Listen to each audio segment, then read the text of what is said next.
Come on, YouTube. It's always a mystery. I was laughing listening to what was it? The Jump Street podcast with who was on? It was with I forget who it was, but they were talking before the show about how, before they welcomed the guest in, they were talking about how YouTube wasn't working, but they thought it was working, and they had this whole conversation for 10 minutes, not realizing that they were just talking to themselves. That, my friends, is the fear. I'm showing no viewers, but then I show 21 viewers. YouTube is all over itself. If you can hear me, let me know in the comments. I'm going to assume that everything's working, even though the YouTube analytics isn't. It is a crazy platform. To think that YouTube gives us the opportunity to reach so many people, but the things that we actually rely on as creators, I don't think that people building the apps actually use. So it's kind of hard to it's hard to say, but it is the devil that we love. Hey everyone, welcome to episode 59 of Gear Talk. Gear Talk is the show that I do every other week where we talk about the geekier side of rollerblading. We're going to talk about different mounting options if you want a UFS skate or if you want a single unibody skate. Who knows what's better? We're going to answer all your questions tonight. If you have questions, please let me know. We do this live on YouTube every other Wednesday at 9 p.m. Eastern. We do answer questions in the live chat. So join us on the YouTube channel. Watch the video live. There's a few dozen people in there asking questions. If you do have a question, please tag Back to Blading. It shows up in yellow so that I can see it. If you don't tag it, I'm not going to be able to see it because I don't wear my glasses out here because of the light that I have to have so that the studio is nice and lit, and the glasses will reflect, and I don't like that. So I don't wear glasses when I do videos, which makes it difficult to read. So if you have a question, please tag me in it. I'd be more than happy to answer your questions. If you aren't able to join us live, absolutely understand, especially for our friends across the pond, as they say.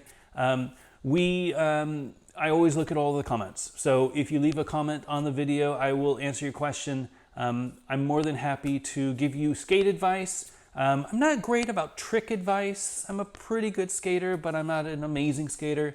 But definitely when it comes to gear and wheels and boots and liners and stuff like that, I can offer some good insights for your questions that you might have. Before I get started, every week I like to thank the helmetinitiative.org. The Helmet Initiative is a great, I don't know if they're a charity or organization, but they get donations so that they can give people helmets. It is super important when we do sports like this that you wear a helmet. You know, I think we've gotten old enough that we know that traumatic brain injury is a real thing that can have a lasting impact. And it's something that, you know, the best skaters out there still get head injuries. It doesn't matter how good you are, it is just the luck of the draw.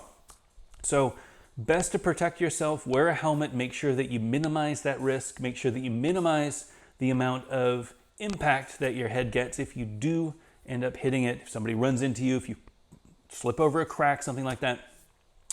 Thanks to the Helmet Initiative and our Patreon, we are able to give away 2 helmets every episode of Gear Talk. So if you need a helmet, if you're one of those people who maybe you're out of work right now due to COVID, and unemployment, at least in the US, is at a crazy high, doesn't mean you should stop skating. I think skating is a huge way to get good exercise and good mental health, but be safe. You know, ending up in the hospital right now is a bad idea. So if you need a helmet, let us know. Leave a comment on this video and I will pick 2 people at random. I don't need a sob story. I just need to know that you need a helmet. And I'd be more than happy to send one out to you. I've got about 4 helmets left. So if you do need a helmet, please let me know. Just leave a comment in the video. Not in the live chat. I won't be able to respond to you there. But if you leave a comment in the video, I'd be more than happy to send one out to you. 2 people at random, and thanks again for the Helmet Initiative. It's an awesome organization. I think we need to take care of ourselves. We need to take care of the community. And most importantly, we need to make it normal that people skate with helmets. You know, the person who skates with a helmet shouldn't be the weirdo like it was when I was growing up skating. The person with the helmet is just another person. You know, if you choose not to wear a helmet, that's cool. But I like to see more helmets out there. Really quick housekeeping note. I wanted to let everybody know that the blading community, we do the Blading Community Challenge every month. We're actually going to postpone the October to November one because our months got all out of whack. Calendar sometimes screws up, and I think we missed a week a couple months ago, and it's gotten to the point where here it is the 15th tomorrow, and I would be announcing it for like a 2-week trip. We're going to postpone it for a week. We're going to announce it next Thursday, which would be what, the 22nd? We're going to announce it on the 22nd, and then we're going to make it due in the last half of November.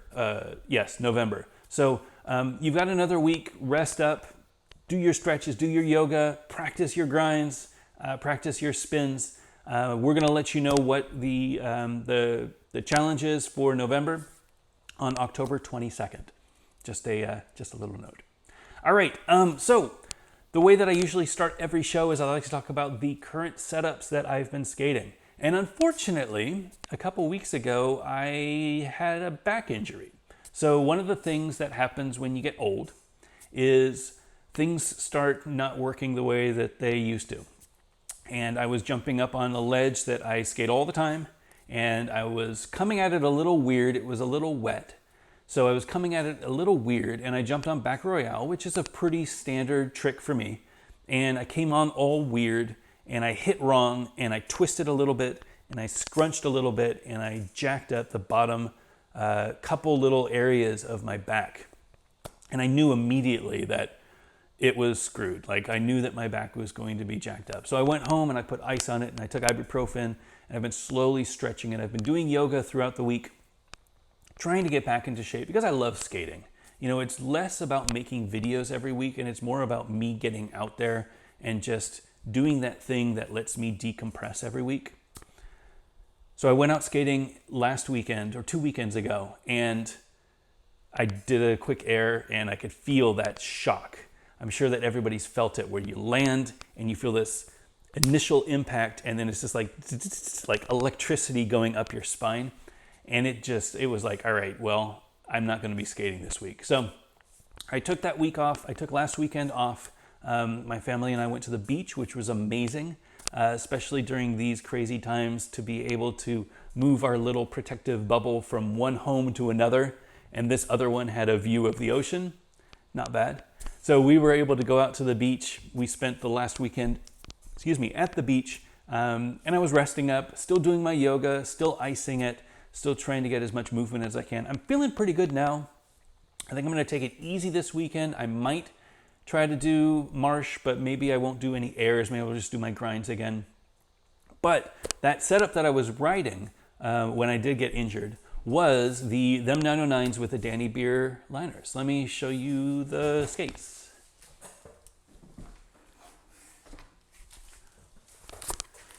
So these are the Them 909s. These were the launch version in the charcoal gray. I don't know if he calls it charcoal gray or just calls it gray, but these are the gray Them 909s.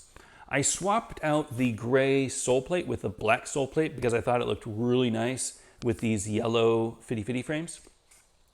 I'm riding 60 85s on the outside and the UHMW anti-rockers on the inside. Full disclosure, I do own 50/50, so I didn't pay for these. Technically I did, but I technically didn't pay for these.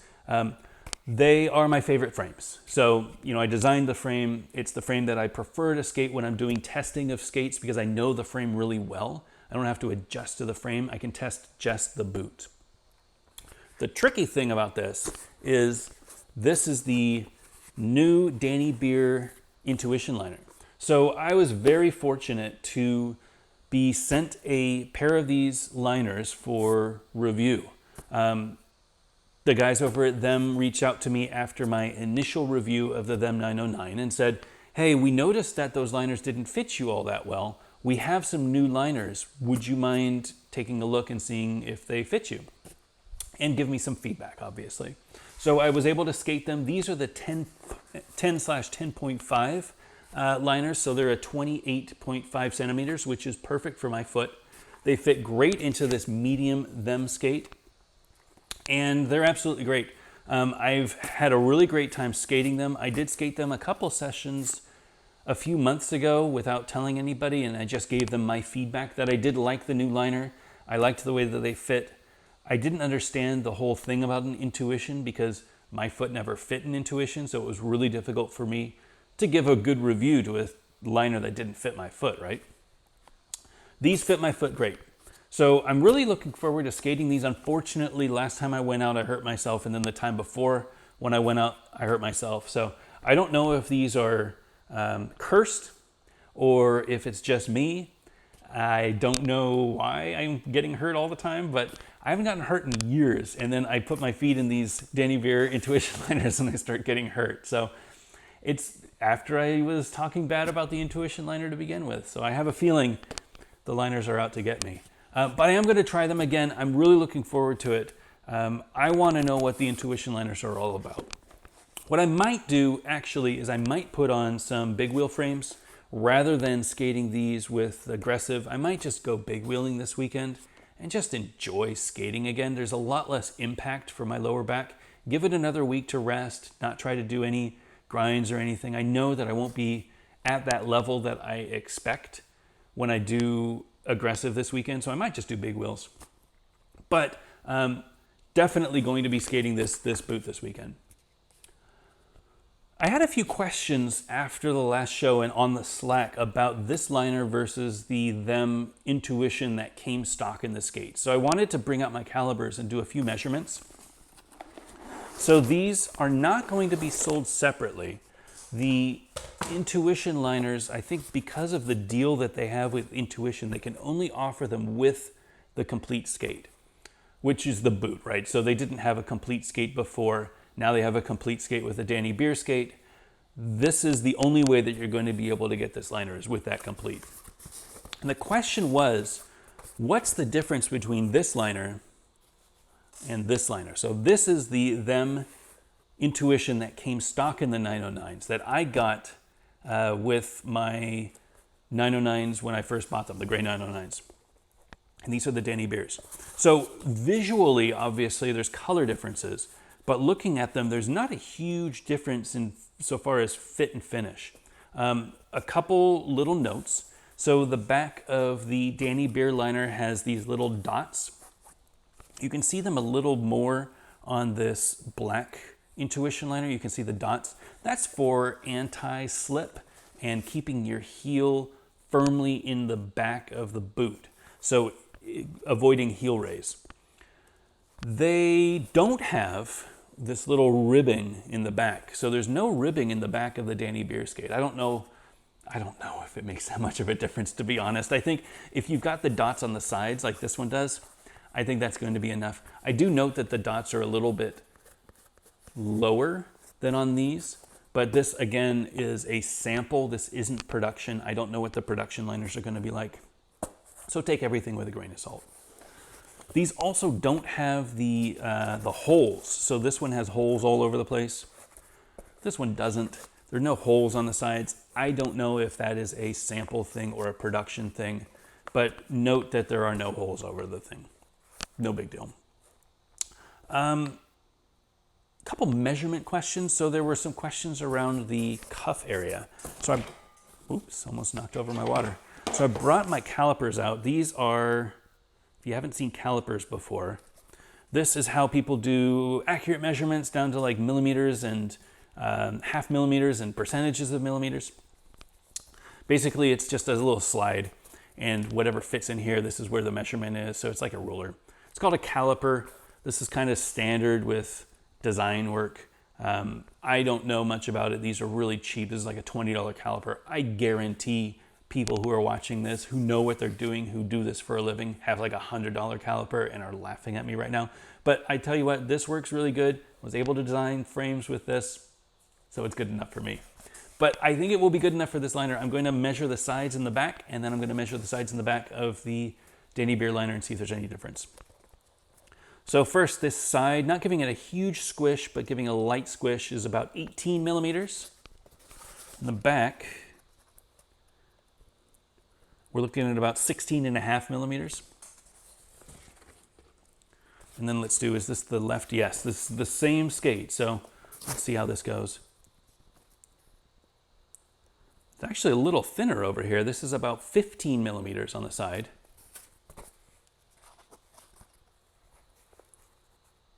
And this is about 15.5 millimeters. So maybe I measured it at a different place. This is 17.3. Let me see if I can measure it in the same exact place. I also, as a 17.5, as a disclaimer, I did heat mold these, so they might be a little different. I did not heat mold these. So the wear on these might be to my foot. The wear on these, since I've already gotten maybe 3 hours of skating in, are probably fairly fresh. As far as I can tell though, unless there's a small difference, they are exactly the same. So what you got from the Them Intuition is probably what you should expect from the Danny Beer Intuition. I would imagine the little cosmetic changes that I noticed with the dots and stuff, probably a sample thing, probably going to be exactly the same as the Intuition that you got in the Them 909 or the earlier U ones. It's just this one doesn't have the dots. Maybe it does have the dots, maybe it doesn't have the dots. Yeah, otherwise they're really comfortable. Again, I've never had an opportunity to skate Intuitions because I've never had any that fit my feet. But after skating these for about an hour, I noticed the difference. I noticed that it didn't have that slop, it didn't have that squish that other liners do. It just felt like it was a really comfortable foot. Very similar to my Adapts, a little bit more flexy, of course, than my Adapts, but very similar to my Adapts where it felt like a shoe. It felt like this lace-up liner and then the 909 boot around it really sucked my foot in. I can see why they're popular. I don't know, $200 is a lot of money. I mean, again, they last for 5 years or so, so it's, you know, if you think about how often you skate, if you're skating every week, maybe you take a couple weeks off, say you're skating 50 hours a year, 250 hours over 5 years, like that's what, $1 an hour or something? It's not much. So I think it's worth it if you're going to skate it. I think if you don't know that you need them and if you don't know that you'll appreciate them, $200 might be a little bit for a liner. But again, who can put a price on happiness? If you think they look great and it makes you feel better when you skate, who am I to judge? All right. As far as big wheels, so I didn't get to skate, but I did set up my skates so that I could do some big wheels. Again, I hurt my back. I was planning on skating on Sunday. I set up my Adapt Stealth with my compass frames. And I'd been skating in the past the compass frames with the 80 millimeter frames. This week, I set up my Adapts with the 72 millimeter compass frames, but with 76 millimeter wheels. So these are the compass frames. I talked about these on the last episode. We are starting production on these next week. They should be here in the middle to late November. The more information on the compass frames are going to be out in the next couple of weeks, but know that I have been testing them and we've had a few skaters testing them and the response has been great so far. The goal of the compass frame is to give you a big wheel feeling without having to require a dedicated big wheel skate. So it comes in two sizes, 72 millimeter or 80 millimeter. Those are the perfect sizes from my testing for any UFS skate. So if you have a flimsy skate like a Majestic 12 or a Voller V13, and it doesn't have a huge amount of ankle support or a 45-degree strap, getting those 72 millimeter wheels on there is still going to feel great. It's going to be so much better for skating than an anti-rocker setup. if you have a supportive skate, like an Adapt, like a Seba, like a, I don't know, maybe a New Jack, something that has a lot of ankle support, a 45-degree strap, you can get the 80mm frame. You can get that. You can get whatever you want. We live in a free world. Buy whatever you want. Buy both frames for all I care. But you can get your 80mm frame, and 80mm is a really great height. The problem with 80mm is it's taller, which means it's going to put more stress on your ankle. So you need to make sure that your skate is supportive enough so that you don't get sore ankles, so that you don't feel like you're just squashing around. Anybody who's tried like the tri-skates without, on like an aggressive skate knows what that feeling is like. 3x110 on a pair of Rems HR 2.5s, you're gonna feel like you're just slopping all over the place. That's dangerous. If you land jumping a little stair set or something like that, and you land a little weird, your ankle is just gonna pop. So you don't wanna do that. You want a lot of support when you're riding bigger wheels. 80mm wheels is a lot of fun, but make sure that you have a good supportive boot. Carbon recommended, otherwise something with a 45-degree strap. I'm riding 72mm frames, but with 76mm wheels. So these are the Compass RTP wheels.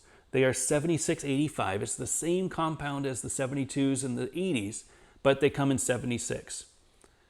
How do you do that? Well, these Adapt, I have one that doesn't have the frame on. These Adapt have recesses in the sole plates so that wheels can go a little bit higher. So the Adapt Symmetrics frames, the frames that Adapt sells, they fit a flat 60 setup, but you can ride flat 65s and get a little bit more speed, a little bit more coast. The way they do that is they have this little recess area. So the 65mm wheel extends 2.5mm above the frame, very similar to what Cletus did with the Wish frames. The wheels go above the frame, which goes a little bit higher than the mounting point. Same thing happening here. So they're designed for 72s. These are 76s, so they're actually going up 3mm into the sole plate, and they are great. So this is the biggest wheel that you can fit without rubbing on the lowest ride height that you can get. I'm really excited to try these. I hope that I don't get hurt on Saturday so that I can skate them on Sunday.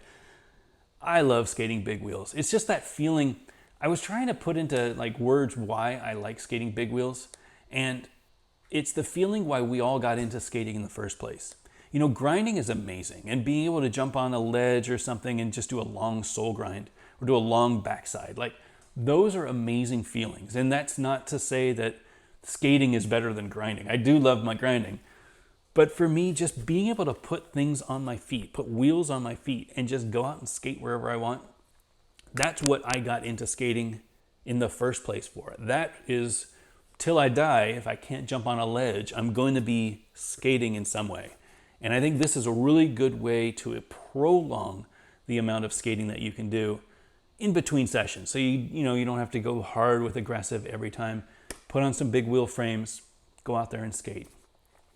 Anywho, I'm going to try this on Sunday. More information on the Compass frames will be coming next week. I hope to post a lot more information. I have the second set of samples with the new axles coming, which is going to be great. These are the first mold test samples that we had them make a few little tweaks. The second that comes in actually tomorrow, those are going to be the second mold set samples. So hopefully they did all the tweaks. Hopefully everything is good. And hopefully we'll be able to start production next week. Again, you never know. This is what manufacturing is all about. You hope, you do your testing, things get a little off, you have to tweak them. I'm feeling really confident though. These are perfectly skatable as is. They're 95% of the way there. I'm hoping that the samples that are going to be here tomorrow are 100% we can go into production. But I'll let you guys know in a couple of weeks. All right, let me get a little water. Does anybody have any questions? Let me take some questions before I get too deep into it. I've got a few topics I wanted to talk about, and then obviously I wanted to share the Aeons. But But if you have questions, just a note, make sure that you tag Back to Blading in the chat so that I can see it. It is really great to answer questions, and I love answering them. So anything on your mind, let me know.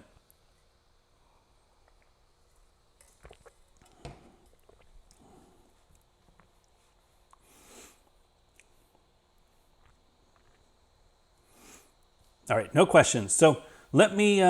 I'll get to them. I'll get to them afterwards. If you have a question, feel free to ask. Let me talk a little bit about Chroma. So this week we announced Chroma. Chroma is our new wheel company. And I know what you're saying. Wait a second, 50/50 already makes wheels. Hell, you were just talking about Compass. They already make wheels. Absolutely, you're right. So Chroma is a higher end wheel company. Chroma is a wheel company for the riders. This is only going to be signature wheels for Chroma team riders. It felt weird, to be completely transparent, it felt weird having a pro model wheel on 50/50. 50/50 makes really great wheels, and a lot of people love 50/50 wheels. But 50/50 makes frames, and 50/50 is known for frames. When it comes to design, when it comes to aesthetics, when it comes to branding, 50/50 has a 25-year history of what 50/50 is and what 50/50 is like. And I have a very strong sense of commitment, I guess, or tradition, where I want to make sure that 50/50 stays the way that it is. So 50/50 will continue to make wheels. The 50/50 wheels are going to be a little cheaper now. And Chroma is going to take over that higher end wheel market for my group of companies for balance distribution. So what is Chroma? So Chroma is a wheel company for aggressive. So we announced it this week. Our first rider is Stefan Brando. Stefan obviously is, a 50/50 rider. He's a good friend. He was the guy who got the first 50/50 Pro wheel. And we said, you know what? We sold out of his wheels really quick, and I wanted to do a second wheel. But the story goes, we then did John Fromm's Pro model frame. And when we did John's frame, we did a partnership, a collaboration with Red Eye. Red Eye is another wheel company that John is part of, and John has a Pro wheel. And it was always my hope when bringing people onto the team and eventually doing Pro models that we could bring back the glory days of Pro model skates, Pro model products, Pro model bundles. I think personally, and I'm not going to get too nostalgic, but I think personally the industry and the sport was strongest when companies helped each other. And I know firsthand that 50/50 wouldn't be where it is today, where it was then, if it weren't for USD and USD's support through the USD Throne era. And that, huge help goes to John Julio for, pushing that, hey, I want 50/50 frames on my skate. How can we make that happen? And USD really was, there were companies before, Oxygen did partnerships with Cosmo and with Senate to get, Pro wheels on there. And I know the K2 Fatty had Pro wheels, and they did 50/50 grind plates. So absolutely having OEM partnerships is not a new thing. But for me personally, I think the one that I was most involved with was the USD partnership. And I love the idea that you could get a skate that was the way that John skated. You could get a Throne with a 50/50 frame, and I think it was United wheels or whatever, Realm wheels, whatever wheels he was on at the time. Not Cosmos. I thought it was Cosmos, but it wasn't Cosmos. I think it was United. So I wanted to do that with 50/50. So I approached John and I said, hey, we would love to do a frame with you. What do you think about doing a limited edition bundle? The bundle would be 50/50 frame and Red Eye wheel. So somebody who wanted to skate the exact setup that you skate could just grab this pair of frames and put them on their skates, and now they've just got this John Fromm setup. It's this John Fromm Pro model, signature model.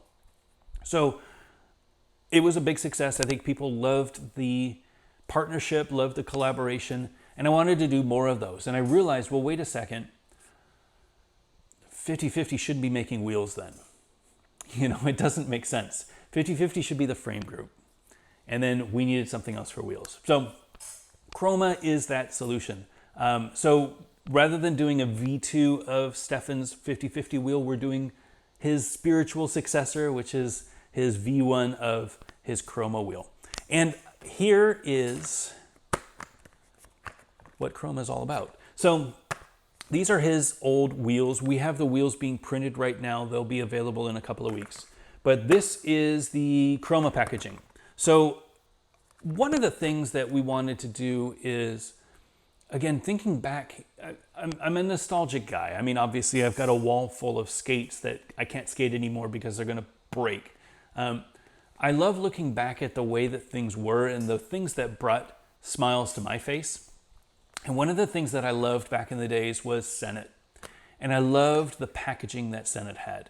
I thought that, putting things in the Crayola box, the classic example, right, with the Roadhouse anti-rocker wheels, having that Crayola packaging, or having the blueberry grind wheels with the with the cereal box for Dave Kolash. Those sort of things, I still remember them. And if you were skating back then, you remember them. So I wanted to do something like that. I think that packaging is important. And I know that we don't have a ton of brick and mortar shops anymore. I know that this isn't going to show super well in a wall of skates on wall of wheels on Roller Warehouse or some other place, because they just want to show the product. But I love the feeling that when you get this in the mail, or when you pick this up from your skate shop, you'll have this nice little package, and it just kind of tells the story. You know about Stefan, you know what he's all about. This is just, I love this sort of thing. Huge shout out to Conjure, the guys over at Conjure, for kind of pioneering this, at least in my era. Conjure took packaging to that next level, and couldn't have done this without them. Their inspiration has been amazing. I love Conjure. You know that I sing their praises all the time. I love the work that they're doing. So this isn't something new that I'm inventing. This is something that has been done before. Definitely, I look at inspiration, and I think Conjure is a great example of that. So definitely support Conjure. But this is Chroma. So first Pro model is for Stefan. They are a 60 millimeter 90A. They're the same urethane as his V1, which was very popular back in the days. This was the old wheel. They wear really nicely. They're 60 millimeter 90A. They're a rounded profile.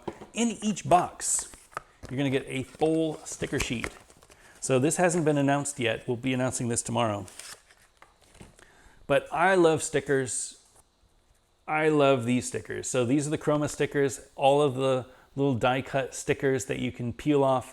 Every box is going to get a sticker sheet. There's 1, 2, 3, 4, 5, 6, 7 stickers on this. Really cool. I love this. It's just this little thing. Again, I want people to feel happy when they're opening things. There is definitely a silliness about it. The wheels aren't going to be any better because they came in this packaging. But in some way, they're just going to feel better. Like opening something and having it shiny and having a little window so that it's peeking out at you and it's waving. I love this sort of stuff. And I have a feeling you guys do too.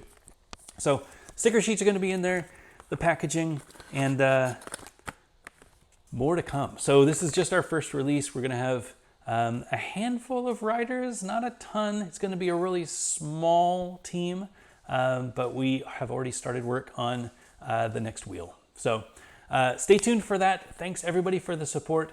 Chroma Wheels on Instagram or chromawheels.com if you want to get more information. Pre-orders start on Saturday. You can order through our website, or if you're overseas especially, a lot of the local shops are going to be carrying them. Please reach out to your local shops. Local shops are the way that we can continue to grow the sport. Think about all of those people who got back into it during COVID, and they were like, where do I go to get skates? They do a Google search, they find a local shop, they give them a call. That is important, and that's going to continue to be important. So make sure that you support your local shop if you have one. If you don't have one, or if your local shop doesn't carry Chroma or Fitty Fitty or Compass or anything else that you need, let us know. We're more than happy to send it out to you. I'll give you more information on Chroma and the backstory of it on the podcast, but I just wanted to share because I'm super excited about it. I don't want to turn this into a big pitch show. But if you want to listen to more information in the backstory, we're going to be recording the podcast this weekend. So make sure that you subscribe. Backtoblading.com/podcast, I think. All right. Let's see. Let's talk about the Aeons. So what's to say about the Aeon? So little brief history. When I got back into blading, I didn't know anything. And I went to Oak City and I had to sit down with Long. Again, it's funny. We were just talking about local skate shops. I wouldn't be where I am now if it weren't for Long. Long is the reason, Long at Oak City Skate Shop, is the reason I have that fire to start skating again. I walked into the skate shop and I saw things that I'd worked on in the past. And I saw all of this, I'm a sucker for nostalgia. I saw all of this old stuff. And I was like, man, I miss skating so much. Without having that experience, I don't know that I would be as involved in skating. It would probably be a passive thing. But I walked in and, I asked, what skates are good? I want to get back into skating. I had initially planned on just skating, not aggressive skating, but I wanted to be able to do a little bit of aggressive. Mostly, I just wanted to skate. I was a hockey player. I wanted to do some cross training and I wanted to skate between games and between practices. So he sat me down and gave me a bunch of different skates to try on. One of them was the Aeon 72. I think it was the shiny black one, the original Lomax ones. Or no, those are Eisler ones, the black with the green wheels, the Eislers. And at the time I was like, no, I need something that's UFS. I didn't tell him that I was the Fitty Fitty guy. So, he didn't know, I didn't say anything. But obviously I wanted a UFS skate because I believe in UFS and I still had a bunch of UFS frames. So I wanted to skate those frames still. So the Aeons were immediately out. But I got really curious. I didn't know that sort of thing existed. I felt like it was a very interesting evolution of where aggressive skates had gone. When we started skating, there were no purpose-built skates. We skated on Rollerblade TRS. Do I still have mine? I do. Ugh. As crumpled as these things are. These were the first skates that I had. And these were not designed for anything. These were designed for just skating down the street. And the people back then, the Chris Edwards, the Jess Deerenforths, the Mike Opalick, and Brooke Howard Smith and such, they created aggressive skates out of this recreational skate, which is still crunching and falling apart on me. Don't fall, don't break. It's just crumbling as I touch it. 35-year-old plastic does not hold up super well. Anyway, so back then, aggressive skates didn't have UFS. They started building, they started tacking things onto those skates. They started saying, oh, well, we'll just put a heel strap on and a grind plate. And they created the Tarmac CE. Or, oh, we'll rip this off and we'll put on a sole plate like the Razor's Super Flat. The K2 Fatty was a very purpose-built skate. The Oxygen Argon was a very purpose-built skate. The Rossi's Fifth Element was a very purpose-built skate. Those were all very purpose-built skates. They usually had a replaceable frame except for the K2 Fatty, but they were a proprietary system. Fast forward a few years and we had UFS, and UFS really ushered in the frame market, the aftermarket frame market, which included 50/50 and Ground Control at the time and Kaiser at the time, and then Physics and Able, all of the frame companies that started create originals, and Wish and Sola and all the guys now. That wouldn't have happened unless we did the UFS thing. And that was, for me, one of the big movements that brought aggressive skating into its own, that said this is an industry that's going to be around forever. And again, I walked into a shop 25 years later, 20 years later, and I had a pair of frames that I designed and they fit on the skates that Long was selling.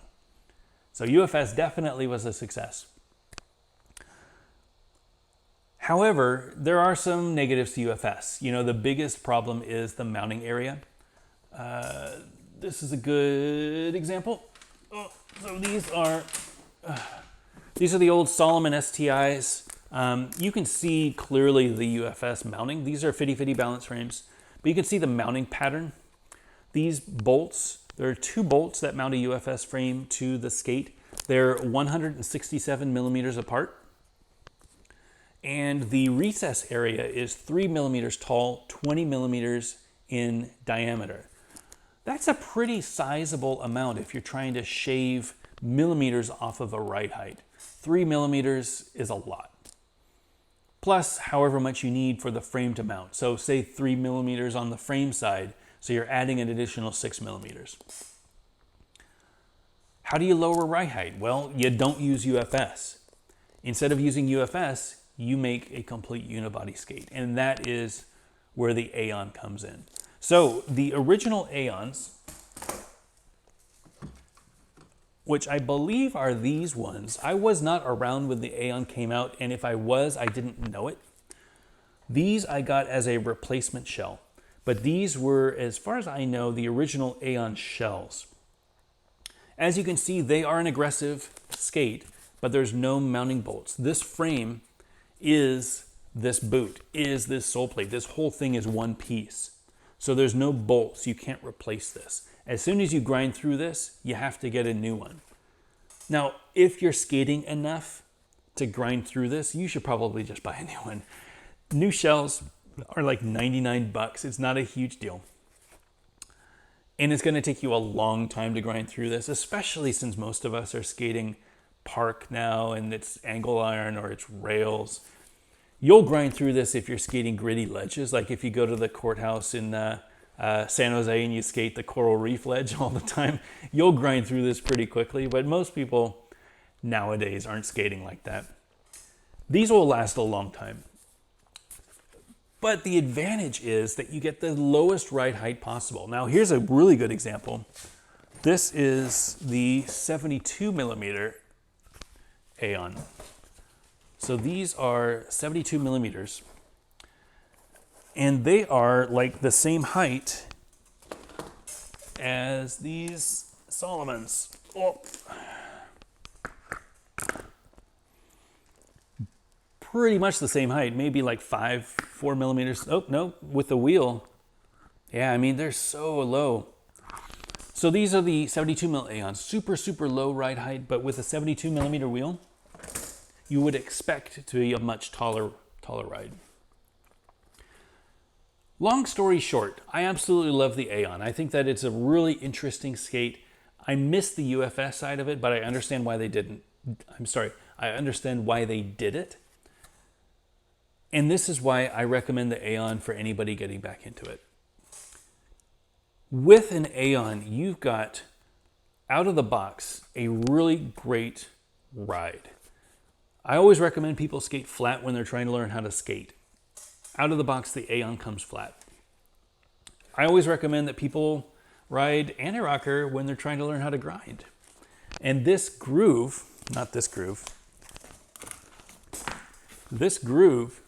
is very similar to an anti-rocker setup.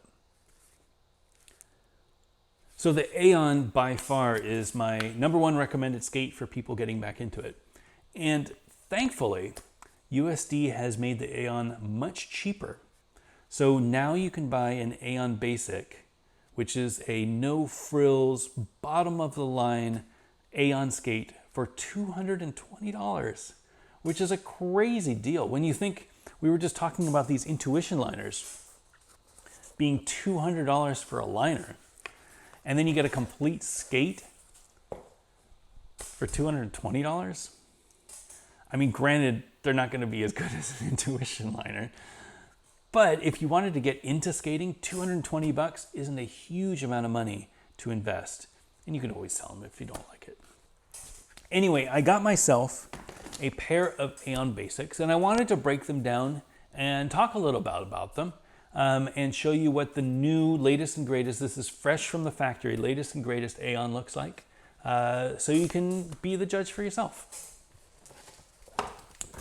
So I got these from Roller Warehouse. They only had, I don't know, I think I called up Roller Warehouse a couple days ago and asked, and I think they got in 100 or something like that, and they sold out within 4 days or something crazy like that. I will be, so everybody watching, I will be donating these skates after I'm done skating them. So stay tuned for that. I'm not sure how long it's going to be. I do want to give them a good review. But if you were looking for a size 10 Aeon, you might want to subscribe because I'm just going to find a way to get rid of them. I already have a pair of Aeons. I don't need another pair of Aeons. But it is nice to have a fresh pair so that I can do this review and I can talk about them and see what things are like. I'm not an Aeon skater anymore. I do appreciate the Aeon, but I hope that other people can appreciate it too. So I will make sure that these find a good home when I am done reviewing them. But these are the Aeon basics. So take this paper out of here. So very similar to these original Aeons that I showed you. It is the same mold. They probably made a few little tweaks over the years, but it is the same mold, the same lines. If you do the look down, it is very reminiscent to the old USD Throne in my eyes. I actually have a pair of Thrones here. These are the Team Thrones. And if you do the look down for the Team Thrones, you can see it's just a really classic USD look. I really like them.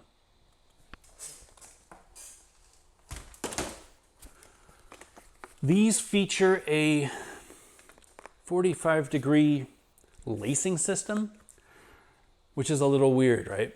So the USD Aeon had a 45-degree strap, this Velcro strap that goes around the middle. Now the Pro model Aeons still come with that strap. This basic one, I don't know if the strap was real expensive to make or what, but this 45-degree strap is missing on the basic. It is now a little lacing system. So you'll need to run your laces around there and pull it tight.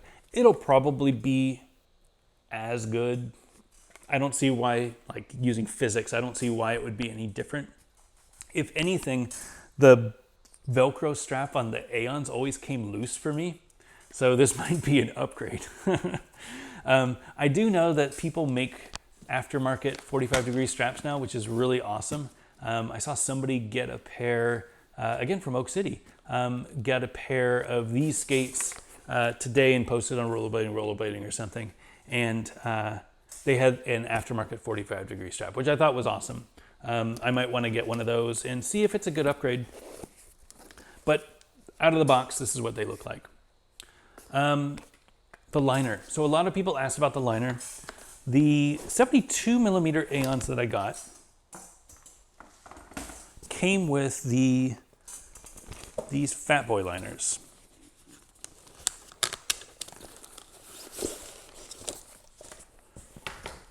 So these are a MyFit Fat Boy liner. Skinny Boy liner. The Fat Boys came in the Imperials that I got. These are the Skinny Boy liners. So MyFit was this a heat moldable? I don't think this was heat moldable. Maybe it was. Might have been heat moldable. Either way, I don't know that I ever heat molded them. These now come with a stock USD liner. Few differences. First off is it does have the neoprene toe, which is nice. That means that your toes don't need to be perfect for this liner. It can stretch a little bit. Same as these, really nice. That was one of the things that was giving me problems with the Intuition, is that they were perfect for a foot, it just wasn't for my foot. The biggest change just visually is the way that this toe works. So these Skinny Boy liners, you can see where this attaches is about, I don't know, about 3 inches up. Here you can see this attaches way up here. So I fear that you can already see the the little crease right here. I fear that I'm going to have the same problem with these liners as I did with the Razors SLs, the generic Razors SLs, is that when you're skating, it starts moving in. You can see it kind of moving in like that, and it jams into your toes. This one can't really do that because it's far up enough that it's not going to do that. Your toes are already kind of protected. If anything, it would jam into the top of your foot. The material, it's a really good feel. It's different than this. This is like I don't know what material it is. Like a neoprene, I guess. This is almost like a fake leather feeling. It's actually really nice. I think it's really good.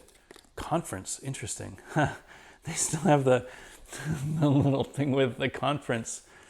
USD shadow with the X shadow, Kaiser and undercover, theconference.org. Somebody take a look at that and see if it still shows anything. Conference was a while ago, but maybe it's still valid. I will skate these and I'll let you know. They do feel very padded, very thick. I don't think it has any heat molding abilities. It's fairly squishy, which probably means that it's going to feel pretty nice putting your foot in there. The insole looks like the same standard insole that you find on most skates. I don't know what insole is in here, but it's not the stock one. I remember the insoles of the Aeons caused me a bit of a problem. I wanted to upgrade them, but I'm going to skate them with the stock ones to start. And then the bottom, you've got the little area so that your foot can adjust a little bit. And then this slidey area. Again, in this one, the quality just looks a lot higher. This looks like a fairly, not cheap liner, but it doesn't look like it's as polished. You know, there's a lot more stitching here. It looks like it's more like fitted to your foot. This one looks like it's fitted to any foot. It's just this big canvas area on the sides that you slide your foot in, and then there's the tongue that goes on top. It might be okay. Again, I don't want to judge it until I skate it. This does concern me with the little area that digs into your toes. I've had bad experiences with liners that do that. We'll see how it feels, but overall, I mean, it's a $220 complete, so it's really hard to argue with what you get. For the rest of the boot, you still get that classic V-cut cuff, which is really nice. It does give you a bit more forward and backward movement. Forward flex, I guess they call it, which I don't mind, but you can feel the difference if you're used to a more stiff, supportive boot. Again, I think these are great beginner skates because it gives you that freedom of movement that you need. But you don't see a ton of pros skating them. They will skate them if they need to film a video for it, but they usually, you know, especially if you're a USD pro, you go over to a Shadow or you go over to a Carbon. The inside of the Aeon, very interesting, and this is one of the things I love about the Aeon. It does have an internal shock absorber, and it is a flat sole boot. Now, what does that mean? So, back when we started skating, I'm not going to pick up those Rollerblade TRS anymore because they're going to crumble. But you can kind of see it in the V13. You can't really see it. This is a race heel boot. So the way that the race heel boot is that you need a little bit of a natural forward lean. It's the reason why if you look at your shoes, the heels are a little thicker than the front of your shoe. It makes you lean a little bit forward. It's about 10 millimeters. Not a ton, but it's enough that if you didn't have it, you would feel like you were falling backwards. Most skates have a forward lean built into the boot. Then they compensate by putting a sole plate that has a little bit of a riser so that they can make a flat mounting surface for UFS. Modern skates, or I should say some modern skates, have a completely flat. This doesn't have UFS, so that's a bad example. Have a completely flat mounting area And the way that they do the heel lift is they have, get this out of there, they have a riser on the inside.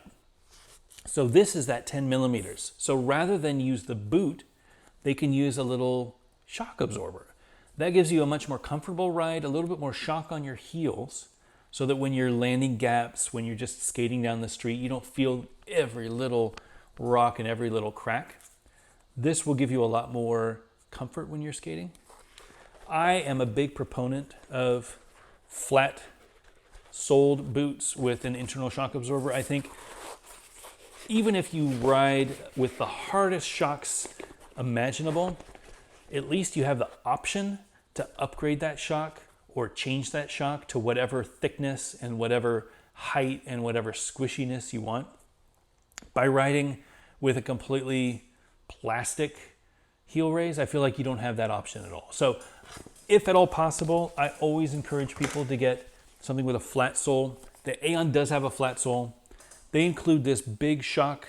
It actually is a little thicker than it needs to be, in my opinion. This will make you feel like you're leaning forward a little bit. That's a good thing. It notches in with these little nubs on the side, and it slides in. And then you put the liner in, and then you can skate. But if you look on the inside of the Aeon, we talked about how low they can get it because they don't have the UFS mount. Look at how low they can get. You can see the wheels through the skate. That's because the material is so thin, they couldn't put any plastic there. It would be too thin for plastic. These are 61 millimeter wheels. I could take my calipers out and measure. 61 is a weird number. Usually wheels come in 60.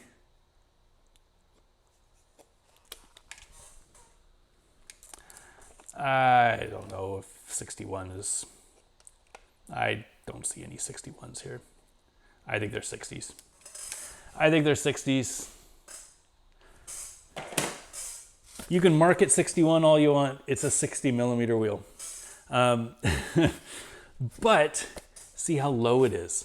You can feel the wheels through the boot. And that's why not only do they have this heel rise thing, not only do they have the heel rise thing, but they have to have this plastic thing so that if you were skating with your liner in there, when the wheel rolls, it didn't get caught on your liner. How crazy is that? If you forget this, your liner is going to wear on the wheel. Actually, I'm sure some of you saw it. There was a guy that posted on Blade Tech or Rollerblading or whatever and said, hey, I've been skating these Aeon 72s for a few miles now, and they're really hurting my feet. And that's like, okay, that's a common problem. Like maybe they need to break in. Maybe you're getting a weird feel, like maybe you need to tie your skates a little differently. Maybe the liner isn't right.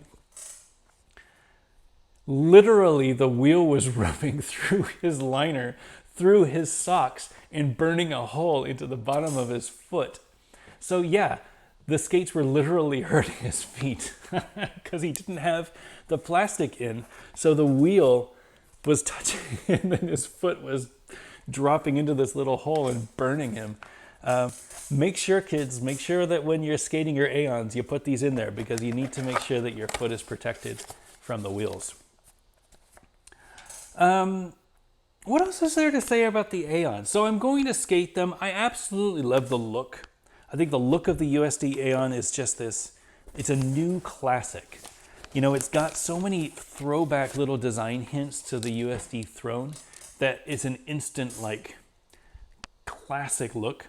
I'm not a fan of this 45-degree lacing thing. I think that it needs to have a 45-degree strap. That's something that I might have to upgrade initially. The liner looks okay. Again, I have my concerns about the way that it's going to bunch into my toes. But for 220 bucks, if you're getting back into blading, this is a really compelling product. You saw me pull it out of the box. It comes ready to skate. So all you need to do is lace it up and go skate down your street. Skating flat 60, they say 61, but we all know the truth. Skating flat 60 is a really great feeling. You're going to get a lot of good speed, and especially on rougher terrain, you're going to feel bumps, obviously. The gap between here is going to make the bumps a little bit more pronounced. You're going to feel some bumps, but it's going to be a really nice ride, much better than any rocker. You're going to get that feeling when you're skating that you can turn, that you can carve, that you're not stuck in the train tracks when you're skating anti-rocker. There's nothing more abrasive than skating anti-rocker after, years and years of not skating, and you forget how bad anti-rocker feels to skate. You get used to it, and I think you can do a lot of tricks with a shorter wheelbase and a more rounded profile wheel. But anti-rocker, compared to flat, is not the most enjoyable skating setup. There's a reason why you don't see recreational skaters skating anti-rocker, right? So yeah, I'm really excited to skate these. I'm not going to be skating them this weekend. I might be out there next weekend, maybe the weekend after. I really want to be fully rested. I'm still nursing this back injury, and I want to make sure that I can give them their what's the saying? I want to make sure that I give them all of the attention and respect that I can, so that I give them a nice solid review. I'm a big fan of the Aeon 60. I think these are going to live up to my expectations. Make sure that you tune in and see what I find out. Do you have any questions that I didn't cover? I would love to answer your questions. Make sure that you tag Back to Blading. I'm going to be out here for another 15 minutes or so answering questions. So if you have any questions, please tag Back to Blading and let me know. I'd be more than happy to answer them. I will bring out the calipers and get the measurements and keep these swindlers at USD honest. I paid for 61 millimeter wheels and you gave me 60 millimeter wheels.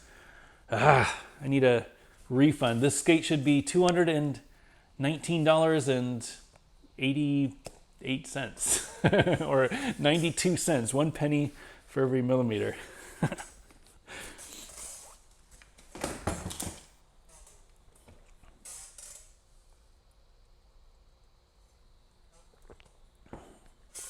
All right. Let me scroll up and see if there's any comments from before. Thank you all again so much for joining. I always love doing Gear Talk, especially when there's fun stuff to talk about. Sometimes I have to dig deep for topics, but getting an Aeon, launching a new company, things like that, it makes the stories just roll off the tongue. So thank you all for joining me. David Quist says, next 50/50 Pro frame. Great question. We try to do new frames every season. So there should be some announcements in the next couple of weeks. Stay tuned. No mystery or no hints. I'm sorry, I don't give hints. Mr. Self-Destroy, do you use any sort of SEO optimization for your videos, keywords, branding, clip art? And what advice do you have for creators trying to beat the algorithms of YouTube and Instagram? That is a very great and in-depth question. Very geeky question. I don't know if it's skate geek question, but it is definitely creator question. Yes, I do use some SEO tools to try to figure out what keywords I should use for my videos. I think for those who don't know, search engine optimization is a practice of making sure that your content is easily searchable by the search engine. So if somebody types in Back to Blading, they know that they can find the content that I'm giving them, because Back to Blading is all about what I do. I don't do a ton of keyword analysis. I did in the past, but I don't anymore. I've gotten to the point now where I feel like the YouTube algorithm changes so much that ultimately the most important thing is to make compelling content, make things that people are going to watch and will enjoy watching, and will leave comments and likes and build the community around.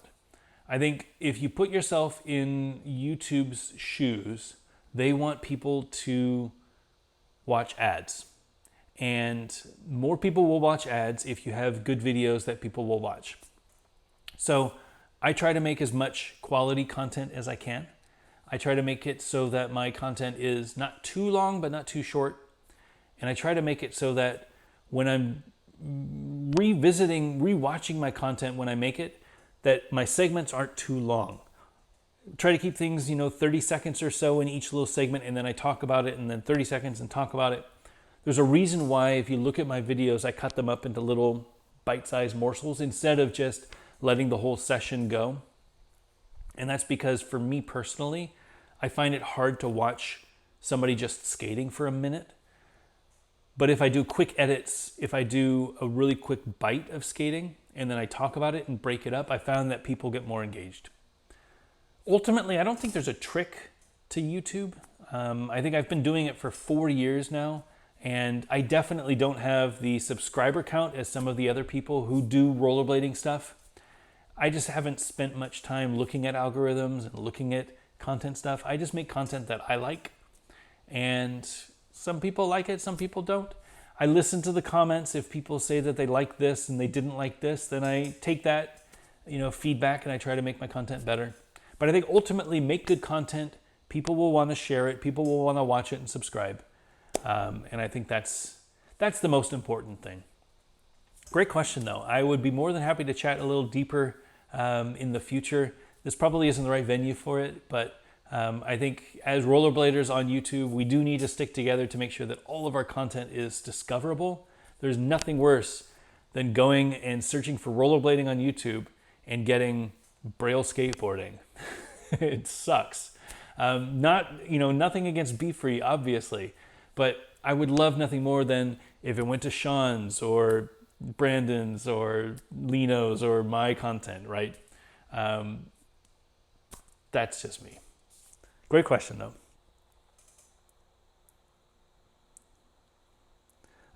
Eric, so happy to take more time elaborating on Chroma. Yeah, I'm really happy with Chroma, the way that the launch went out. Huge respect to Stefan for putting in the effort to create that crazy edit. He also designed the logo. We worked with Jeremy Bytall on the design. So all of the packaging, the different logos, when you see the wheel art, all of that was Jeremy's work. He's incredible. And we'll be sharing the t-shirt for Stefan's V1 on Friday, and he designed the t-shirt as well. So I'm really, really excited to be working with Jeremy. I think he's an amazing artist. I've been a huge fan of his work for years, and to be able to work with him was a real treat. So he's going to be working with the V2, and hopefully, knock on wood, that I don't piss anybody off for the future. So if you're a fan of Jeremy's work, I definitely think Chroma is a good company for you to follow. And ultimately, the wheels are really good. I think we wouldn't be doing this if we didn't have confidence in the wheels. I love these wheels. I mean, I could skate any wheel, and there's a reason why I decided to go with this factory. They are great urethane. There's other great urethane out there. These aren't the best urethane. These aren't the most amazing urethane, but it is really, really great urethane. So thank you so much for the kind words, and I hope that you follow and pick up a sticker pack or a t-shirt or something like that, or some wheels. McDarren25, what do you think of the idea of skate companies re-releasing retro skates like the Tarmac CE, K2 Fatty, Oxygen Argon, Bauer Frontside, etc.? It's a good question. I don't think they should. I think that skating has changed. If you look at the Oxygen Argon, do I have my argons? Oh, where'd my argons go? Oh, there they are. Let me get my argons.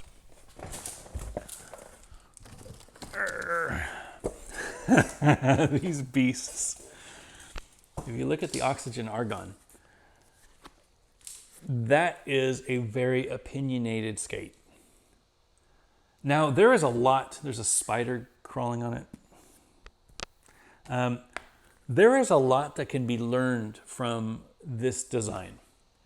I love this lace protector. I think this is really clever. And having laces that cinch your foot down is really cool. I think that's a really cool design cube. This replaceable sole plate. I think we've done this where people can screw in sole sliders. I mean, it's kind of like a Razor's SL-esque sole plate, right? I don't know about making them out of metal. I don't know that that would be very good in today's skating. They did make them out of plastic as well, but metal is a bit of a question. How tall this frame is. These are old Senate, I don't know what size these wheels were, but you can see how tall that is in the back with the raised heel, even in the front with the toe. I don't think this would be a very compelling skate right now. So if Oxygen came back and they released the Argon, I don't think anybody would want to skate this. I think nostalgia is a bitch, and you think that you do, but you really don't want to skate this. I'm sorry, Ben, you don't want to skate this. However, there is a lot that you can learn from it. If you look, a really good example is the Fifth Element. If you look at the Fifth Element, so these were the original Fifth Elements that Rossi's released back in like 98, 99. These were very compelling at the time. It was a one-piece skate with this big sole plate frame thing. Technically two-piece because it did mount to the boot, but the boot really didn't matter. It was just this one-piece sole plate frame. And it's a tank. It's so heavy. Rossi's, if you didn't know, released a Fifth Element last year. This is the UFS Rossi's Fifth Element. You can see that the design cues are very similar. You can see the cuff looks very similar.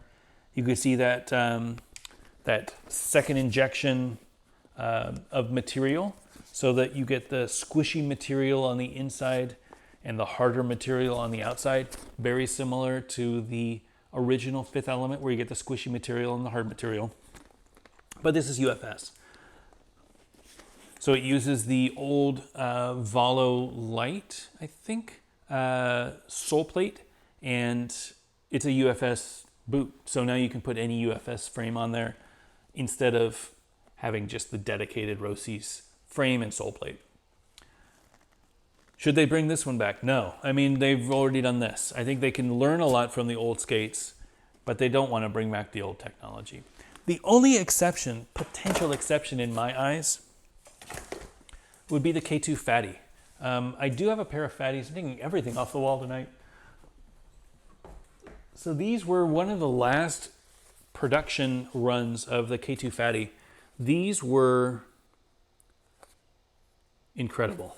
And I get a lot of people asking me, you know, I'm getting back into blading. I want I think I have a spider crawling on from that Oxygen for talking poorly on it. There's a spider jumping on me. I just got back into blading. When I stopped skating, I was on a pair of K2 Fatties. And now I want to get back into skating. What should I get? I see that the K2's front streets are available. Oh, I don't think I can reach them.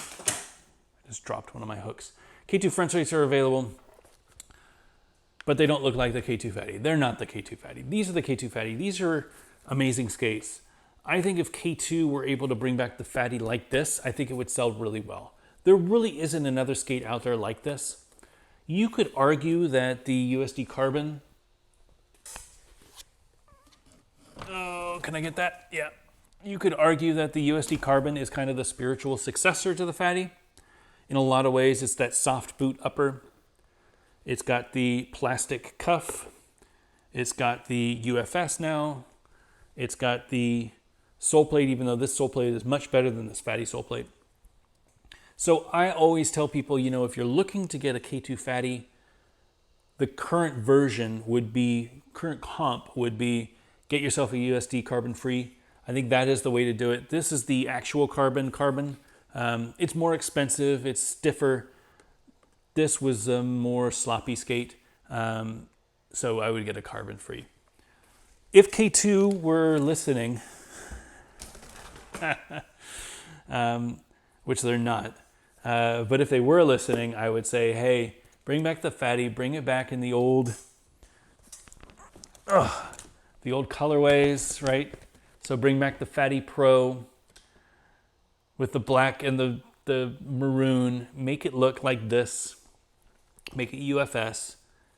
That shit would sell.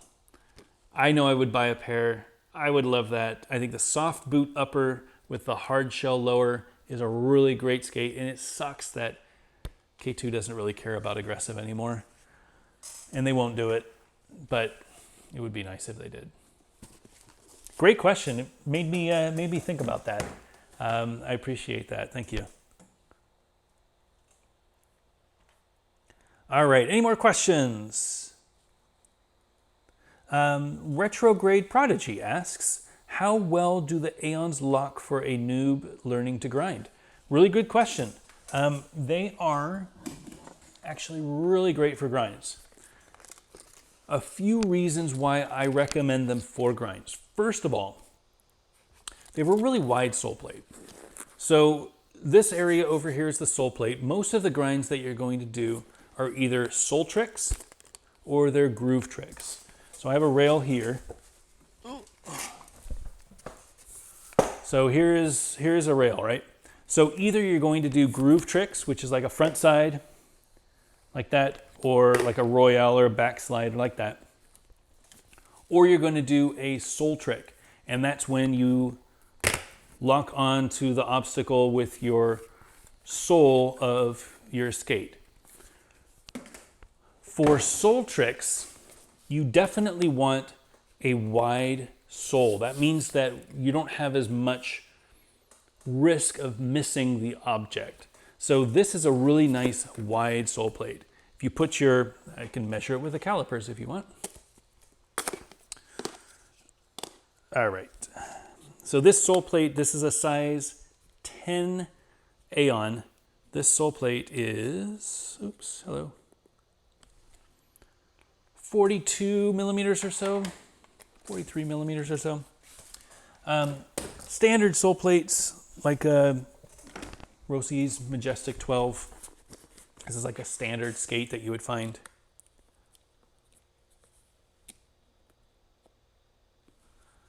Is 36. So you've got almost an extra 10 millimeters of width on the USD Aeon, which means that you've got 10 extra millimeters of material so that you won't miss that grind. So it makes locking on a lot easier. The second thing is the groove. So while anti-rocker is usually recommended for learning grinds, and anti-rocker is, I have one right here. Anti-rocker is when you've got big wheels on the outside, little wheels on the inside, usually made of a harder material on the inside, and you'll grind in this groove area. So this frame will have a groove in it, and you can grind in the groove. Sometimes you miss a little bit, and when you miss, you might rub on some of the wheels, and that's okay. Having an anti-rocker setup with hard wheels on the inside allows you to rub on that wheel and not have any wheel bite, what they call wheel bite. So if you grind and if your wheels are big and they stick, you could bite and then fall down. This skate, compared to this, you can see where that groove is, but because the Aeon has such a wide split, you can see that it kind of has this little anti-rocker area. So if you jump on a obstacle and you do a groove trick, you're grinding right here. You're not going to touch these wheels. So it makes groove tricks really easy. The third thing, and I think the most important thing, especially for beginners, the material of the sole plate and the material of the frame are actually fairly slow. It's going to suck a little bit because you're going to have to get a little bit more speed to go far, but it's not going to be so fast that you're going to lose control, especially on really waxed ledges. This material is the same for the entire upper of the skate. And traditionally, these Aeons have been a little slow for sole tricks. That's not a bad thing. That means that when you jump on, although you might have to get a little bit more speed to slide, when you jump on, you're going to lock consistently rather than super fast. If you had a really nice fast sole, for being more experienced, that's probably the way to go. But especially on groove tricks, sole tricks, royale tricks, when you're doing those sort of grinds, having a nice stable, slower sole isn't a bad thing. And then you can add the speed as you get more confident, rather than jumping on with a lot of speed from the very get-go. I highly recommend the Aeon for beginners. I think that this is the best skate because it feels the best when you're skating. I think a flat setup is the way to go if you're skating. If you're trying to learn how to skate, anti-rocker just is not as much fun. This allows you to turn, it allows you to do all of the little swizzles and actually enjoy the skating part of skating. Anti-rocker, I love it, but it is really designed for grinds and designed for minimizing wheel bite when you're doing grinds. Skating flat is a really, really great way to do it. You'll see a lot of pros skate flat on any frame out there. It is higher risk for wheel bite. This is a really good compromise. Really great question. And welcome to blading. I know that aggressive might be a little intimidating because there's a lot to learn. There are a lot of great tutorials online. I recommend Lino's stuff. Ricardo Lino, he does a really great job with tutorials. I think Brandon Drummond does a really great job with tutorials. Josh Acosta, definitely highly regarded. Josh is a great guy, and he does a really great job with tutorials. You can find any of them on the YouTube. Again, start with front sides, start with macchios and sole grinds. Those are some of the earlier grinds that you should learn. Helps you with your balance, helps you with your confidence, and with just getting that feeling of grinding. And then really sky's the limit. Stick with a few grinds and just grind all the things. You'll get obsessed with the single grind and you'll just want to grind everything. And it's a lot of fun. I kind of wish that I could come back and relearn everything from the beginning and have that experience again. Like the first time you watch The Matrix and you're like, oh, I'm about to watch The Matrix with my kids. I might be dating myself, but that was a really great movie when I was at that impressionable age, right out of college or whatever. And I was like, oh, wow, the world isn't what I thought it was. So I'm sure that my kids are going to, I hope they love it. I don't know, maybe they won't love it. All right, a couple more questions. Ari Rodriguez, you mentioned the Aeon 60s and 72s. Anything to say about the 80s? Yeah, the 80s look super interesting. I don't have a pair of Aeon 80s, but if you can imagine a USD Aeon with 80 millimeter wheels, that's the Aeon 80. It still has a slight groove, so you can still do some groove tricks. It still has the big sole, so you can definitely do macchios and X grinds and things like that.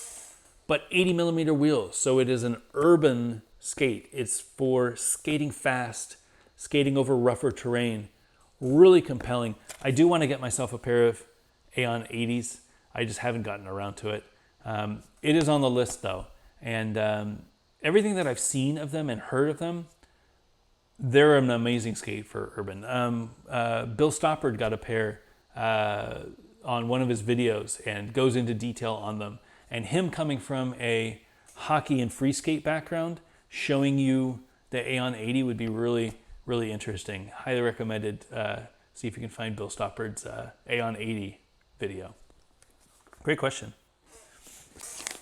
Justin Thursday, what's up with the giant cores? The giant cores on these wheels. Yeah, I don't know, dude. They're crazy, huh? So a big core on a little wheel is pretty rare.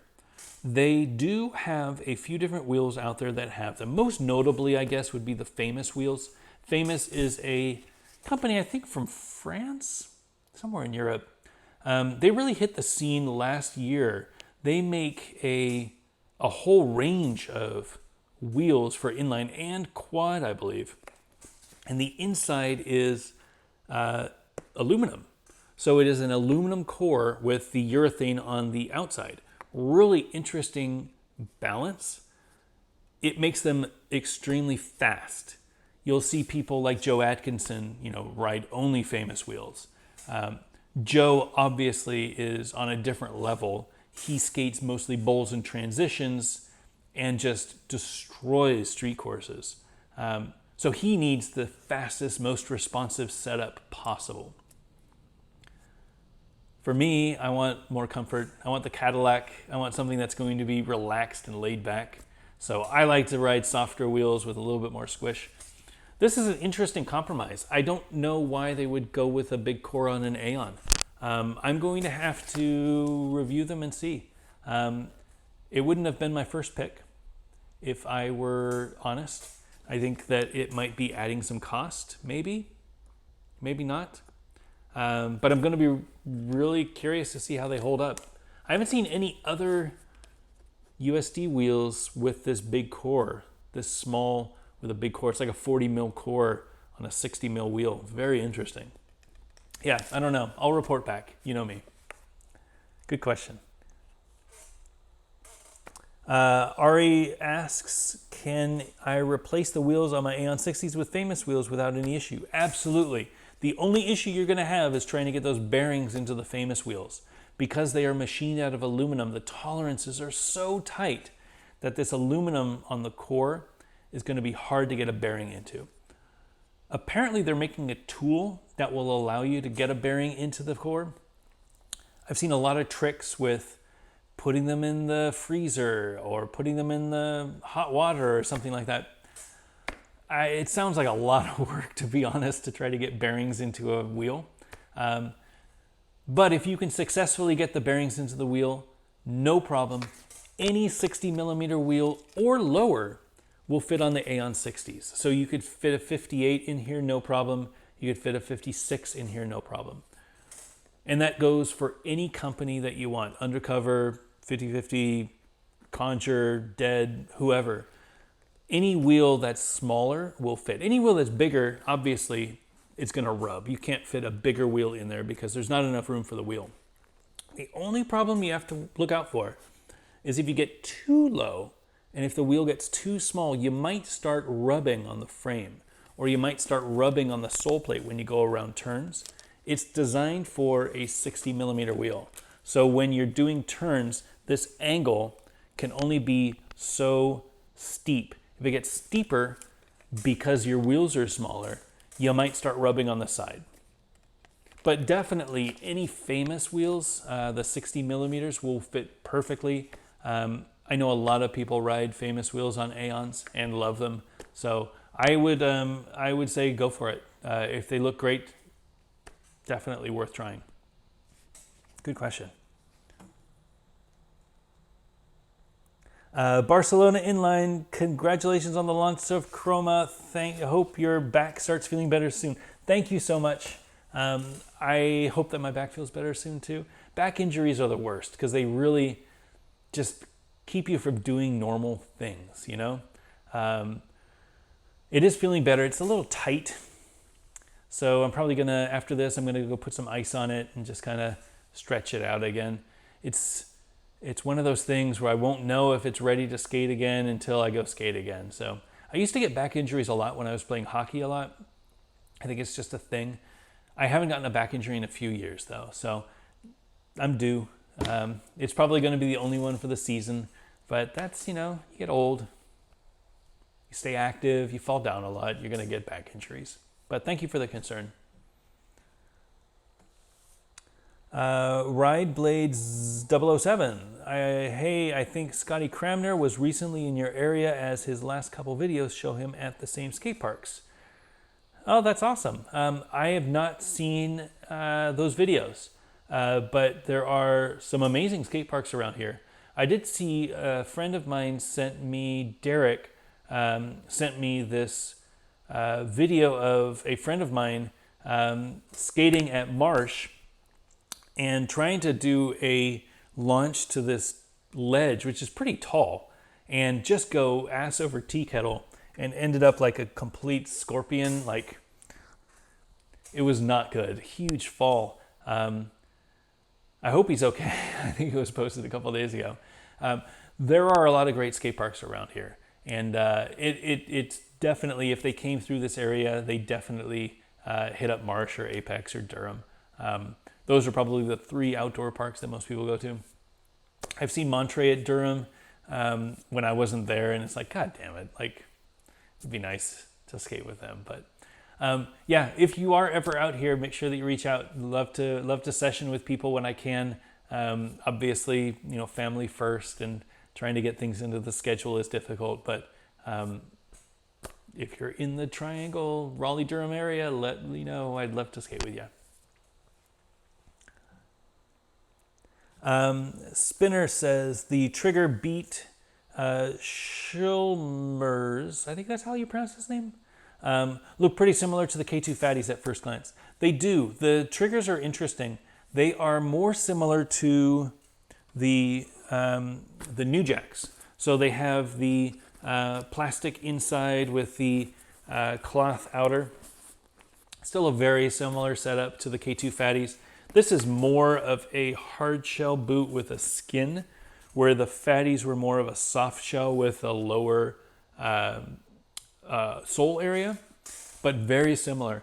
Triggers are on my list. I do need to get a pair of triggers as soon as they come back in.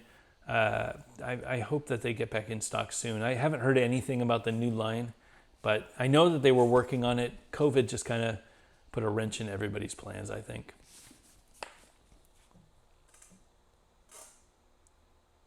Slams123 says, you still ride anti-rocker instead of flat? I do. I love anti-rocker. I think for the sort of things that I do on aggressive, I love having that freedom of not sticking, not getting wheel bite, not having to worry about it.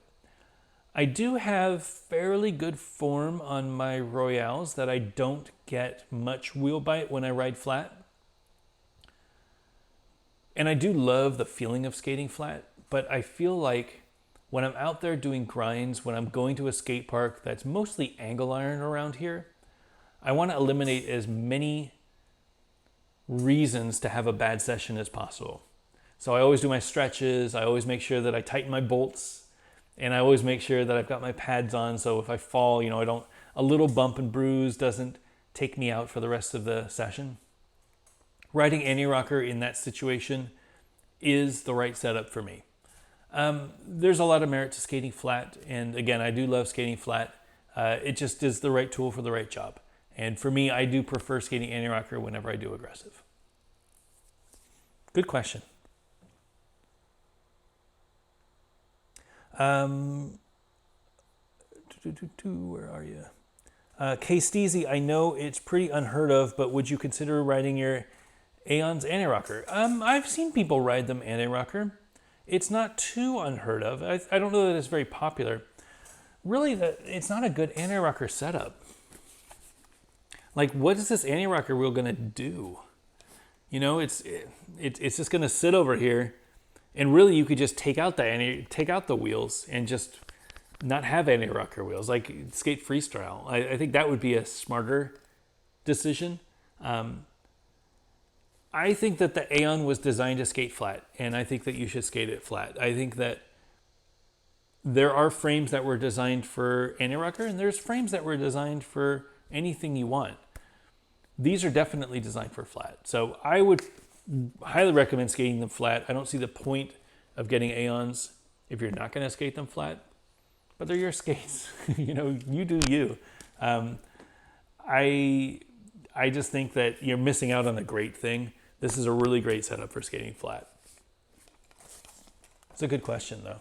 I do see that a lot, where people ride anti-rocker on Aeons and they get chastised online, and it's like, so what? Like, they're rollerblading. Like, let them rollerbladers complaining about rollerblading things for rollerblading. Like, let them go rollerblade. Like, it doesn't matter what their setup is. Have fun. You skate your Aeons, anti-rocker.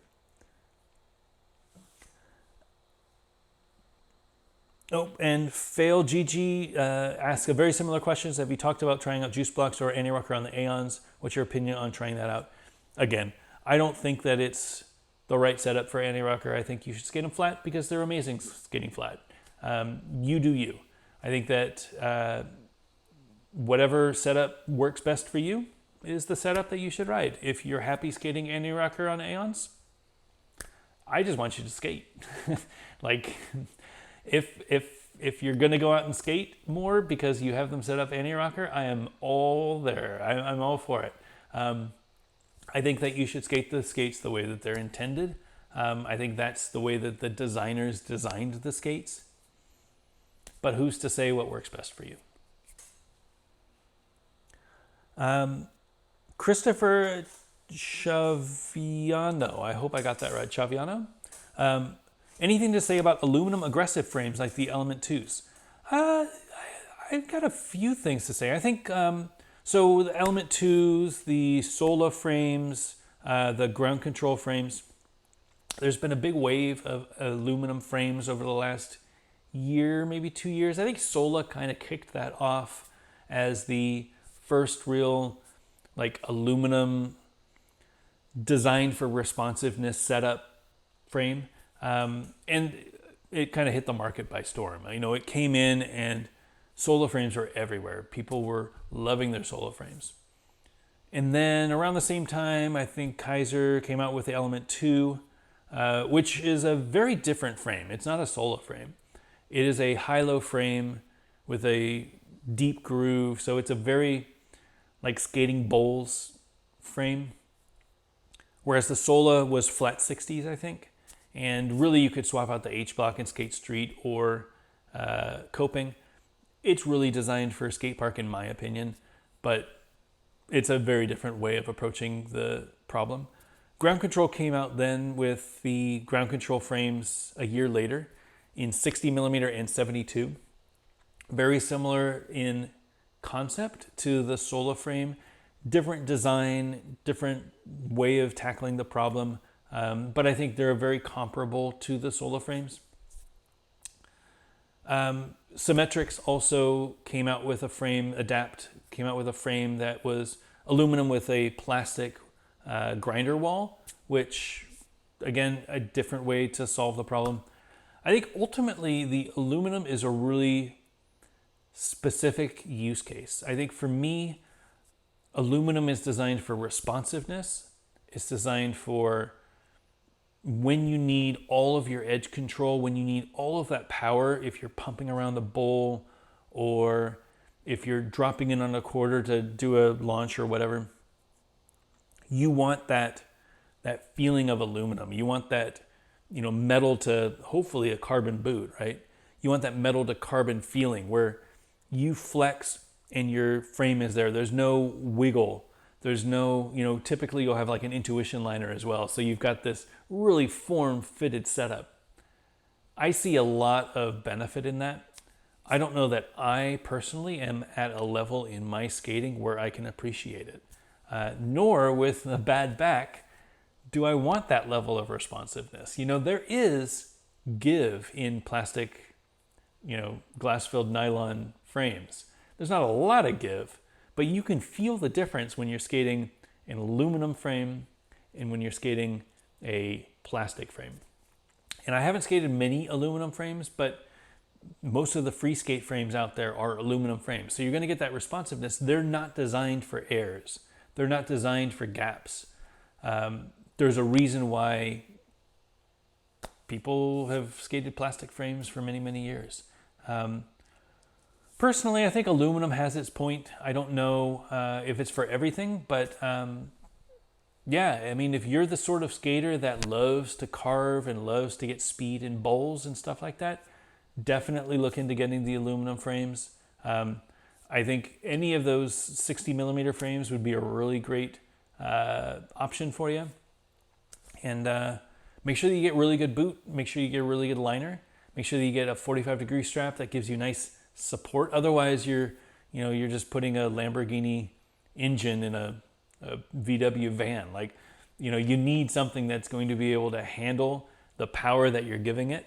So it is a full commitment. But it could be a really great setup if you're the sort of skater that can appreciate it. It's a really good question. I haven't thought about the aluminum stuff in a while, but there was a flood of aluminum for a long time.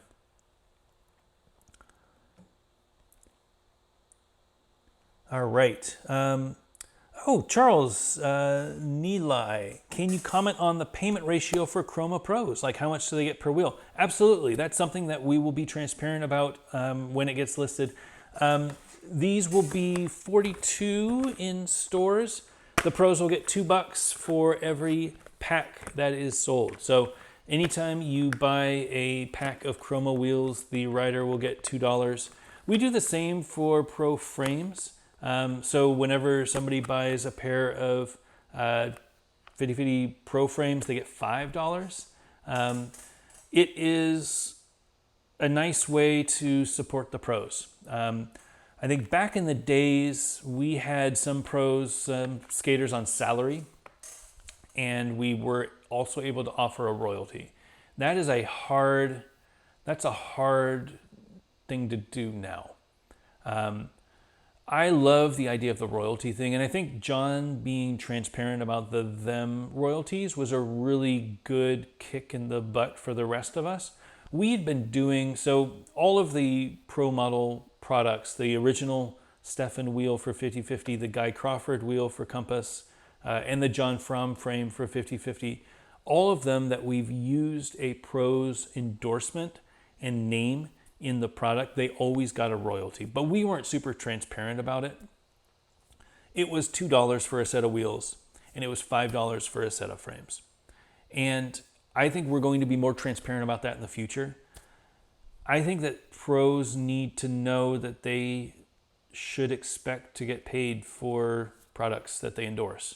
You know, I don't think there's very few pros that are able to be put on salary right now. I think John has really pushed that, as a pro, now company owner. I think he knows that skaters work so hard to promote the brands, they need to be able to get something out of it. And it's not enough. I know that they appreciate clothes and, product and being able to fly around and stuff like that. But it's like, it would be nice to be able to pay my cell phone bill, right? Nobody's going to retire from the royalties of a Pro Model 50/50 frame, but I was able to write, a nice check that helped during COVID shutdown, so that John was able to keep the lights on and not worry about that sort of thing. The amount of work that he's putting into skating and promoting 50/50, it is worth something. And here's a monetary value that we can put on it that we agree to that say this is how much it's worth for this. And it's measurable. I still have a few John Fromm frames in stock. When we sell them, we sell a royalty. That's a really great balance. One of the reasons why we wanted to do Chroma was so that I can help other skaters get royalties. I think 50/50 is great, but we don't do a lot of pro frames. There's a high minimum for frames, and there's not a huge market for frames. People don't buy frames that often. When's the last time you bought frames? Once a year, maybe once every 2 years. But I guarantee you probably go through wheels once every 3 to 6 months. And I think people are more inclined to try out new wheels. I love the idea of being able to do pro model wheels for some of my favorite skaters and be able to get them a little bit of money for all of their work. And I think that it's a really good balance. I think that, they go out there and skate, and we sell the wheels and products with their name on them, and you can buy them if you want. And every time you buy them, they get a little bit of money. So I'm really excited about that with Chroma. That's one of the main motivations behind doing it and behind separating it from 50/50. So you don't have to like the 50/50 frames in order to be on Chroma. Chroma is obviously it's a sister company, but it is its own company. So future writers of Chroma don't necessarily need to be on 50/50. It is a wheel company, and I love that. So I can support my favorite skaters, and I can make sure that they get a little bit of money for skating. It's a really good question. I have not been able to talk very in depth about that. I think we discussed it a little bit on the podcast. We'll discuss it again on this podcast coming up. But it's important to me.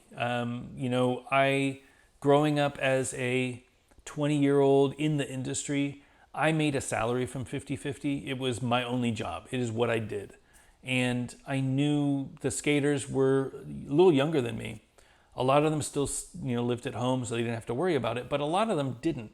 And they lived off of the royalties, and it was important to them. So we always did everything that we could to make sure that the skaters got paid, even before we got paid, which ultimately was a really difficult way to stay in business.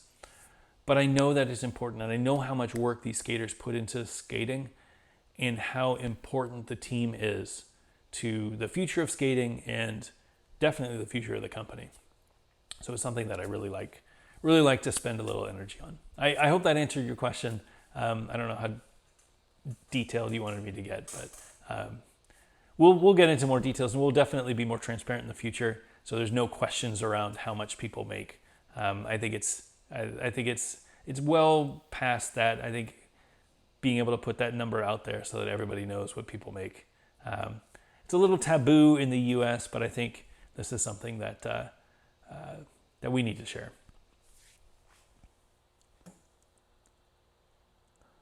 All right, I'm starting to lose my voice because I've been talking for so long.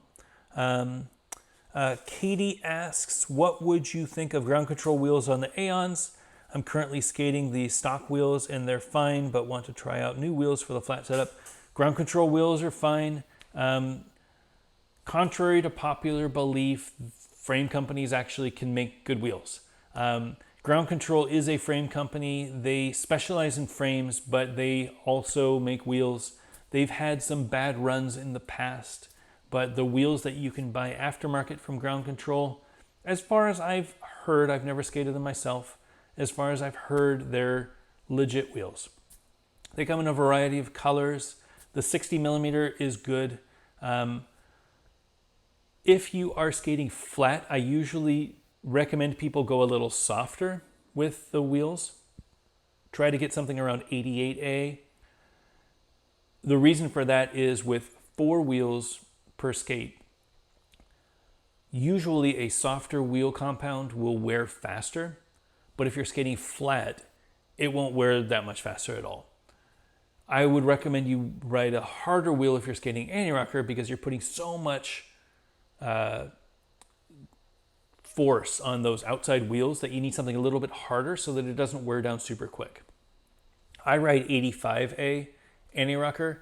That's not recommended. I don't pay for wheels. I just grab them from inventory and I put them on my skate. If you were paying for wheels, definitely make sure that the wheels are going to last. So if you're skating flat, ground control wheels are fine. I would get something a little softer like an 88A if they have them, 90A if they have them, anything 92A. I mean, again, you'll see what it feels like. Harder is not always better. They might last a little bit longer, but they're not going to be as much fun skating. I think good balance is like 88A, 90A. Typically, wheels are wheels. So if you can find them that fit the right size, in your case, if you're skating Aeons, if you find a 60 millimeter wheel, any 60 millimeter wheel on the market will work. I usually recommend people stay around the $35 to $40 range for a pack of 4. If you go a little lower than that, you can probably find some deals, but you're not going to get a wheel that you're really happy with. I think 36 is kind of where it's at. Sometimes you'll see like sales for 34 for a pack of 8. Wheels aren't something that you want to go cheap though. Because you're just not going to have a good experience and you're just going to kind of throw away your money. Wheels are expensive to make and they should be expensive to make. That makes them fairly expensive to buy. So the ground controls I can vouch for. I have seen people skate them and they seem fine. Yeah. Anything 60 millimeter though is perfect. And I would probably recommend doing something a little softer. 88A is probably where I'd end up. 90A is probably fine too, though. Great question.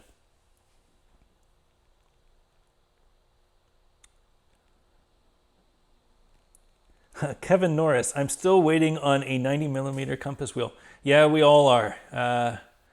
We'll see how we'll see how it goes.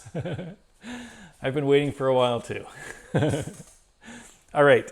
And on that note, I think we're done. My voice is starting to crumble, and I didn't realize, but it's almost been 2 hours. So you guys got me talking tonight. Huge thanks to everybody joining me tonight. This was a really fun one. I'm really thrilled about Chroma. I'm really thrilled about the future of the industry. I think that we are in really good shape. I think that the COVID shutdown, as tragic, not to downplay COVID-19 at all, but the way that it's been a resurgence of blading and how people have rediscovered their hobbies from the past. And they said, hey, you know what? Rollerblading was fun. Let me try that again. That has been a huge boom for the rollerblading industry. And it has allowed industry people like myself to sell more than we had expected and reinvest those profits into the industry again, to start new companies, to start new products, things like that. It is exciting times. I think we're all kind of figuring it out now. I think that the industry was kind of, I wasn't here for it, so I don't want to speak ill, but I think the last few years of the industry have been incredible to watch. New technologies, new frames coming out, new wheel technologies, new boot technologies, the Aeon, stuff like that.